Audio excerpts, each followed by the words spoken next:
नमस्कार किसान भाइयों, मैं के एन मौर्य और आज तारीख है 13 अगस्त सन 2018 को मैं खड़ा हूँ चंदौली में। एक हमारे प्रगतिशील किसान हैं जो ऑर्गेनिक विधि से करेले की खेती किए हैं। करेला एक ऐसी सब्जी जो भारतवर्ष में लगभग हर सीज़न में अब मिल रहा है। करेले की खेती मुख्यतः भारत में जुलाई से शुरू होती है। जुलाई में आप लगा सकते हैं, 1 जुलाई से लेकर के 30 जुलाई तक लगती है।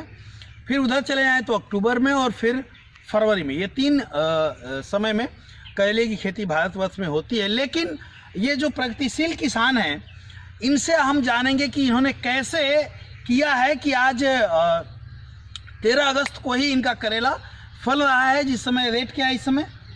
भाई 25 से 30 रुपये 25 से 30 रुपये किलो पे ये निकाल रहे हैं। मित्रों, इन्होंने जो खेती की है, जैसा कि मैं हर वीडियो में बताता हूं कि जो हमारे वेजिटेबल के किसान हैं, सब्जियों के किसान हैं, वो किसी भी फसल को लगाने के समय ये प्रयास करें कि कम से कम 10-15 दिन पहले यदि लगाएं तो पहले यदि सब्जी मार्केट में जाएगी तो आपको रेट बहुत अच्छा मिलेगा। तो ये आइए जानते हैं इन्होंने कैसे कैसे किया है। नमस्कार। नमस्कार, स्वागत है आपका इस कार्यक्रम में। अपने बारे में बताइए किसान भाइयों को।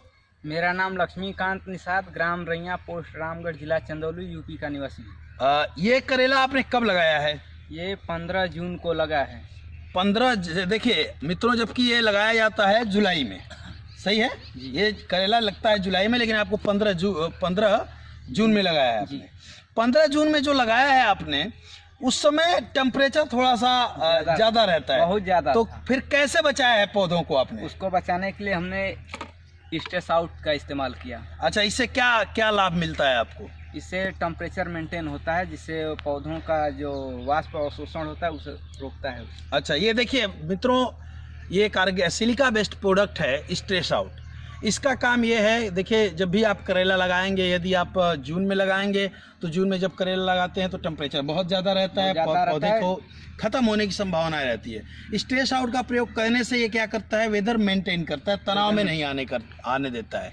इसी तरह जब आप अक्टूबर में लगाएंगे तो जाड़े में जब टेम्परेचर बहुत ज़्यादा हो जाते हैं तो पौधे चले जाते हैं, है ना? उस समय भी इसका बेहतरीन उपयोग किया जा सकता है। और जब आप फरवरी में लगाएंगे तो भी इसके बेहतरीन उपयोग से ये होता है कि पौधे को जो तनाव होता है, तनाव की वजह से जो पौधों को उत्पादन नहीं हो पाता है या पौधों पे बीमारियां आती हैं, उससे नहीं होता है। अब लक्ष्मीकांत जी, हमारे किसान भाइयों को बताइए कि इस करेले की खेती में पहले तो बीज कौन सा लगाया है आपने? ये US 6214 है। अच्छा, US 6214 करेले का बीज है, मीडियम बीज है। इन्होंने लगाया है, 15 जून को लगा दिया था इन्होंने और स्ट्रेस आउट दिया। उसके भूमि तैयारी कैसे कैसे की है आपने? इसमें थोड़ा सा तेज बोलिएगा। सड़ा हुआ गोबर के खाद में हमने प्रीमियम मिलाया और भूमि पावर दोनों मिला के एक साथ डाल के इसमें जुताई करा दिए। अच्छा, पूरे खेत में जुताई कराई। उसके बाद इसका मेड़ बनाया। मेड़ बनाने के बाद ये है भूमि पावर है।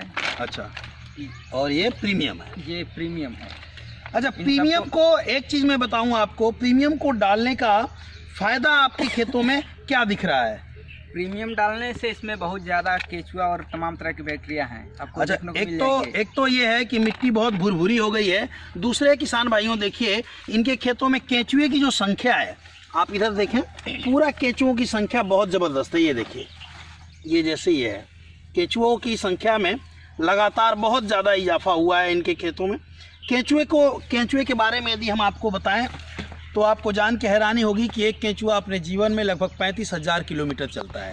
वे 2.5 फीट ज़मीन को चालन कर देता है और ये जो 2.5 फीट के नीचे से जो पोषक तत्व होते हैं ला करके ऊपरी सतह पे रख देता है ये। तो केंचुए की संख्या काफ़ी तेज़ी से आपके खेतों में बढ़ी है, सही है? उसके बाद आपने क्या किया? उसके बाद इसमें हम बिजाई किए हैं। जैसे कि दूरी क्या रखे हैं? दूरी इसका पक्ति से पक्ति की 4 मीटर है और पौध से पौध की दूरी 1 मीटर है। पौध से पौध की दूरी 1 मीटर, पंक्ति से पंक्ति की दूरी 4 मीटर है, जिसमें हम मिश्रित खेती कर सकते हैं। जिसमें देखिए इसमें बोड़ा लगा है। अच्छा, एक और अच्छी बात है, देखिए इसमें इन्होंने बोड़ा लगा रखा है। आप धनिया उगा सकते हैं। हाँ, धनिया उगा सकते हैं या किसी तरह का पौध नर्सरी तैयार कर सकते हैं। नर्सरी भी तैयार कर सकते हैं, किसी और चीज़ की खेती कर सकते हैं। इन्होंने करेले के साथ में बोरो लतरा जिसे आप कहते हैं उसकी भी खेती की हुई है। फिर आगे इस पे जो रोग आते हैं, आगे जब मान लीजिए पौधा जम गया, आपने भूमि पावर दे दिया, उसके बाद क्या क्या प्रयोग किया है आपने? इसमें गुर्चा के लिए वायरसोल और आर्गोमाइट का अच्छा, इस्तेमाल ये किया जो एलो मोज़ेक रोग आता है, एलो मुजैक, उसके लिए हमने ये पावर प्लांट फंगीसाइड इस्तेमाल ये सिस्टेमिक फंगीसाइड है, फंगस के लिए इन्होंने यूज किया है। फंगीसाइड में दिक्कत ये आती है, हमारे किसान भाइयों को फंगस से परेशान हो जाता है, हमारा किसान हिट साथ में इसलिए परेशान हो जाता है कि उसे पता नहीं होता कि कौन सा फंगस है जिससे हम कंट्रोल करें। ये मल्टीपल फंगीसाइड है, यानी किसी भी तरह का फंगस होगा ये काम करेगा। ठीक है। दूसरी चीज ये है कॉन्टैक्ट फंगीसाइड, और ये सिस्टेमिक फंगीसाइड है, जड़ों का गलना सड़ना इसे एक कंट्रोल करता है। तो इन्होंने इसको प्रयोग करके कंट्रोल किया है फंगस को। उसके बाद लीफ कर्ल वायरस और एलो मोज़ेक के लिए इन्होंने वायरसोल का प्रयोग किया है। इसके अलावा वायरसोल का प्रयोग किया है इन्होंने ग्रोथ के लिए, बढ़िया ग्रोथ के लिए क्या प्रयोग किया है आपने? ग्रोथ के लिए ग्रो और नाइट्रोकिंग। इसे कितने दिनों के अंतराल पे डाला है? 15-15 दिनों पे डाला है। 15-15 दिनों के अंतराल पे इसका स्प्रे किया है आपने। इसके ये जो केमिकल कितना प्रयोग किया है आपने इसमें? केमिकल इसमें मान के चलिए कि एक आध को हल्का फुल्का कीटनाशक इस्तेमाल हुआ। अच्छा, कभी कभी आपने कभी कभार आपने किया है कीटनाशक का प्रयोग, हल्का प्रयोग किया है। ठीक है, बहुत कम। बहुत किसान भाइयों देखिए, जैविक खेती जब आप शुरुआत करेंगे तो एक बार एक आप चाहें कि रासायनिक से ऑर्गेनिक की तरफ मुड़ जाएं तो थोड़ा सा टफ होता है, इसलिए बीच में हमें हो सकता है कि सहारा लेना पड़े। ठीक है। इसके बाद आपने ऑर्गेनिक विधि से जो चीज़ें की हैं उससे आपको क्या लाभ मिल रहा है? इसमें बहुत लाभ है, हमें वातावरण और हमारे शरीर के नुकसान से बचाता है। अच्छा, जैसा कि देखिए यदि केमिकल स्प्रे हुआ होता तो हम लोग यहाँ खड़े हैं, हम खड़े नहीं रह पाते, और उसकी महक बहुत आती है। और इसके बाद जैविक इस्तेमाल करने से और रासायनिक में बहुत अंतर है। अगर हम रासायनिक फेंकते तो बारी बारी से हमें तमाम तरह के रासायनिक पाउडर फेंकने पड़ते हैं, जिससे हमारा पैसा बहुत ज़्यादा लॉस होता है। अच्छा, कितना % पैसा आपको बच रहा है? मान के चलिए कि दवा में हमारा 30 से 40% बच जाता है। यानी स्प्रे में इनका 40% पैसा, इनके कहने का मतलब है कि जब हम ऑर्गेनिक खेती कर रहे हैं तो कम से कम 40% पैसा इनका बच रहा है। ठीक है। इस अवस्था में पौधा को लाने के लिए तमाम तरह के फंगीसाइड फेंकने पड़ते, जो हमने 2-3 बार में इसको कंट्रोल किया। अच्छा, और फल की देखें, फल को यदि देखें तो फल भी बहुत हैं। एक तरफ से फल बहुत अच्छे लगे हैं, आप फल भी देख सकते हैं, फलों की संख्या भी बहुत अच्छी आई है। और पूरे भारत भर के किसान आपको देख रहे हैं, उनको क्या संदेश देना चाहेंगे? उनको संदेश देना चाहेंगे कि वो ऑर्गेनिक खेती करें और रासायनिक से अपना मुंह मोड़ें। अच्छा, क्या किसान भाइयों कोई भी दिक्कत आती है आपको खेती संबंधित, 92 36 11 47 11 यानी 9236114711 पे फ़ोन करिए, जानकारी प्राप्त हो जाएगी।